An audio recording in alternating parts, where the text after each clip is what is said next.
Top of the news at 5:30. A young woman's life is turned upside down when she realized the man who raised her may not be her biological father. For 2 years, she's fought for real answers and tells me she's, quote, done being quiet. This story first appeared in the Buffalo News. It might be a case of first impression. Manhattan family and matrimonial attorney Ankit Kapoor says he's never heard of a case like this. Jordan Trippi, a Grand Island native who now lives in Florida, says when she thinks of her dad, she pictures a hardworking, blue-collar construction owner who always made sure his family was cared for. He removed every barrier that he ever could so that I could pursue the fullest life. Those loving memories live on 3 years after his passing. After a short illness in the spring of 2022, he died the day after her wedding day. It shakes your whole world, right?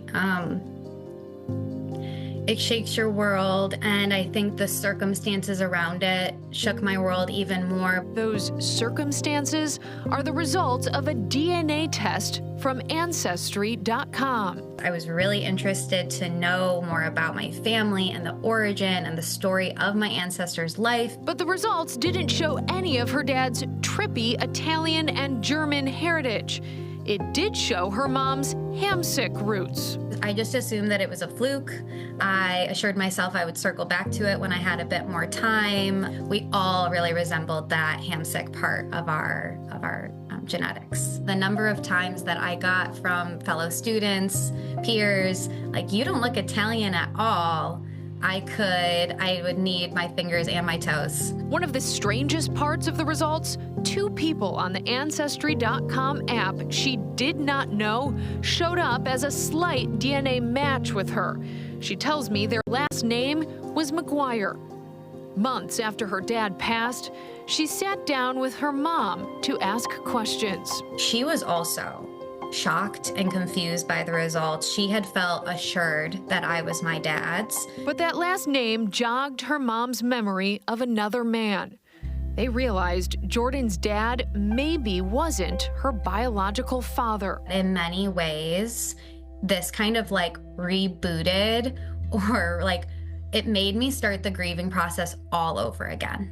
The man she does believe to be her biological father, Frank McGuire, also passed away in the summer of 2020. I would never know my biological dad, and he would never know me. McGuire, the chairman of the McGuire Group, was 92 when he passed.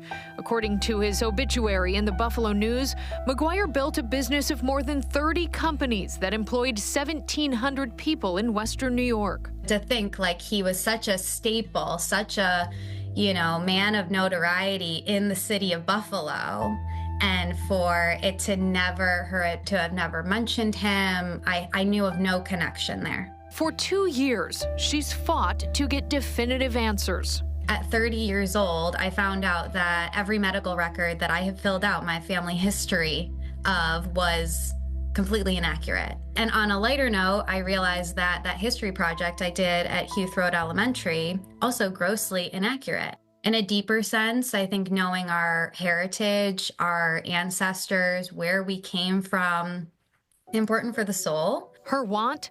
One of the McGuire's 7 children to do a DNA swab, proving she is in fact their sibling. A year ago, state surrogate court judge Asia Mosi decided in Trippi's favor.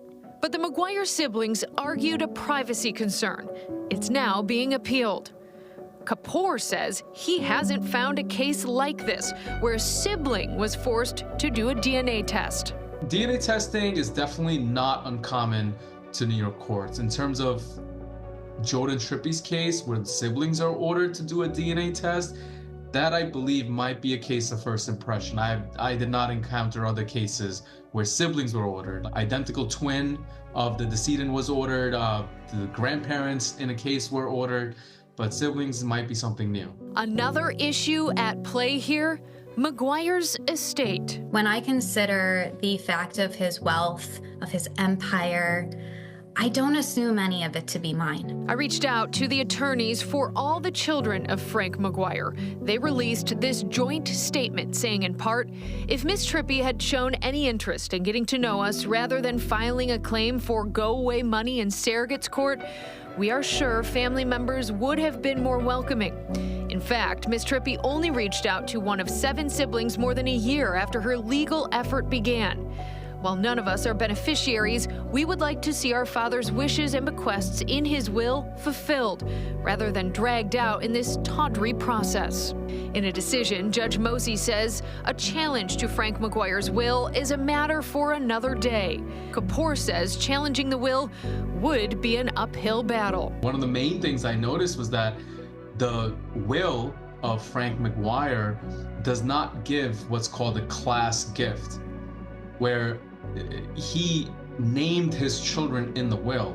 If his will said, I leave X to my wife and X to so-and-so, and then the remainder in equal shares to my children, then any child that's out there will be entitled to make a claim against the benefit.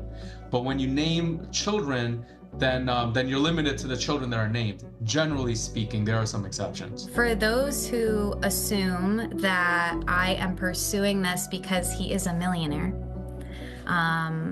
they're likely missing the piece that I just genuinely want to know who my dad is.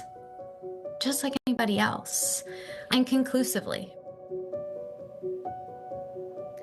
Jordan tells me the appeal is being argued tomorrow. If she does win this appeal and is able to prove she's a daughter of Frank McGuire and wants a piece of the pie, Kapoor says she'll have to try to invalidate Frank McGuire's will, which would be difficult. However, he says there could be non-probate assets she could go after, like a life insurance policy, retirement account, etc. Great story, Kels. Excellent, excellent job there.